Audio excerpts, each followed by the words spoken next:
विदाय बेले से माने बहुत कांदिले। विदाय बेले से माने बहुत कांदिले।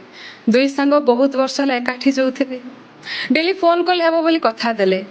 किछि दिन फोन आसुथिला हेले बोधे नुआ लोक नुआ जगार टिके सेटिंग हो हो व्यस्त हो जाउथिले। कॉल कमी जाइथिला हेले मेसेज रे कथा होउथिले। एबे मेसेज भी नथिला, कॉल रे कथा होउथिले। 2 वर्ष 5 वर्ष को थरे आउ केमिति अछ सब भल तो पुणी से पुराणा कथा टिके व्यस्त अछि परे कथा होछि कहि रखि देउथिले आ से परे परे ही रहि जाउथिला। समयर गतिरे मिलुथुवा उपहार को बांटिबाकू चाहूथिला बेले छड़े नउथुवा से हाथटा पाखरे नथिला। खुशी तो थिला हेले मजा मस्ती नथिला। खुशी रे तो थिले हेले मजा मस्ती नथिला किंतु दुख जनक पाखु से शुणुला हेले शुणेइबा पाए से कांधटाको से खोजुला आउ लोकंक गहळे भितरे से लोकटा हजिगला।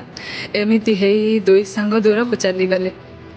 सेमानकर तो जा हेला हेला आपणक जीवन में सेमिति हेबाको अटकई दियंतु हेले। आज थरे फोन उठाନ୍ତୁ आ कथा हेई जाहांतु बेले किए जाने से भी आपणक अपेक्षा रे थिबे काल। धन्यवाद।